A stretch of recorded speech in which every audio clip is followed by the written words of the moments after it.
Hello friends, lilipid ako sa Korea. Salute! Friends, nandito na ako sa anak ko. I-off mo natin ha. Friends, na-over na ba? Nandyan na yung karelibo niya friends. Nag-alba yung anak ko ditong bunso. Nag-sideline siya ba friends. Ang sipag-sipag niya friends, grabe. Manang-mana talaga sa nanay. Lahat ng work ni work niya. Sabi ko na, if you want to be rich, do not be a worker, an employee. Be a businessman. Parang meron siyang nakikita sa sarili niya, ginuguni-guni yata niya eh. Na balang araw, yayaman siya. Yung anak kong bunso. Kasi marami daw siyang M sa palad niya. Ang sipag, grabe. Meron pa siyang wedding hall, meron pa siyang Yugiso, meron pa siyang 7-Eleven, meron pa siyang, ano ba? 11, meron pa siya doon. Ano pa yung doon na? Hindi ko alam kung ano yung isang tindahan doon eh. Yung bunso namin. At saka wala siyang tsatsungki, friends. Wala siyang, hindi siya masungit. Hindi niya naranasan yung katulad ng iba bang bata ba na ang sungit-sungit. Alam mo yun, tsatsungki tawag doon eh, sa Korea. Itong bunso ko, wala siyang tsatsungki. Wala. Kasi ano siya, busy siya sa life niya.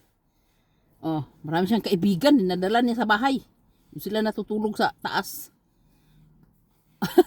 Si Uma naman, bising-busy, kalilinis ng bahay, kuskus balungot, no?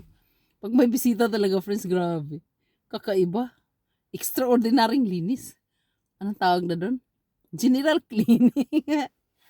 Siyempre, nakakahiya naman, di ba? Pero alam mo, friends, believe ako doon sa kaibigan ng mga anak ko. Ano sila? Hindi sila yung bata na uupo lang, titingin, hindi. Sabi ko na, bakit mo pinapahugas ng plato yung mga kaibigan mo? Sabi, hayaan mo Uma kasi gusto nilang maghugas ng plato eh. Naghuhugas sila ng plato, naglilinis.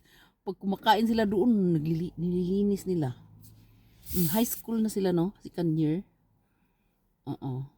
Sabi ko, mag-aral ka ng college kasi kailangan mag-college ka na kasi para ano. Sabi ko sa kanya. Iiwan ko kung ano. Kasi yung dalawa kong anak nag-college na eh. Nag-aral na ng college yung dalawa. Panganay at pangalawa. Yung pangatlo parang he loves money. Money. Kahit baby pa yan friends talaga. Galit na galit ako. Magtrabaho kayo! Magtrabaho kayo. Huwag kayong hingi sa nanay nyo ng pera. Sabi ko. Sabi ng bunso ko, Uma, paano kami magtrabaho? Baby pa kami eh. Bilisan niyang lumaki! Sabi ko. Siguro natatak niya sa utak niya ba? Kasi magastos nga siya eh. Diyos kong bata talaga na yun. Alam mo ba friends, maarte pa siya sa akin. Ang dami niya mga binibiling mga pagwapo sa mukha. Mga damit, sapatos, bag, mga ganun. Binilhan niya pa ako ng bag. Ito oh. Hindi naman siguro ito mamahalin pero, di ba? Hindi pa ako ng bag. May bitay-bitay pa, friends. Yung bunso ko ba, friends?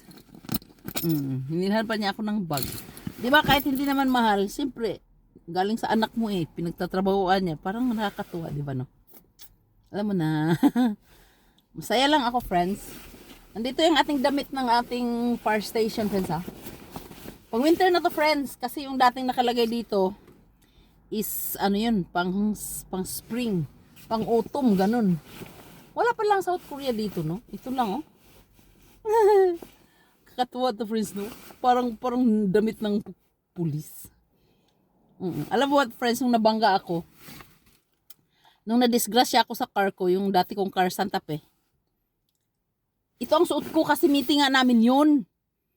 Tapos dumungaw ba naman yung nakabangga. Kasi nag-emergency light naman ako, binangga niya ako talaga.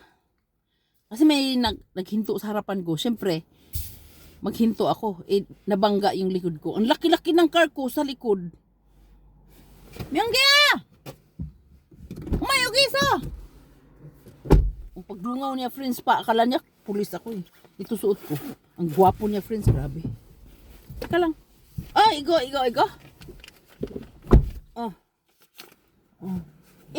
Igo. Manon hindi? Anso igo? 어떻게 쓰고 Mula, miyonggi kundi? Miyonggi ko sana. Dahil friends, nandito na yung anak ko. Larga na kami. Aras Bye-bye! Ayaw niya na video, friends. Lili ba daw sa kuya? Salot. Stay like and more person. Love you too. Bye-bye.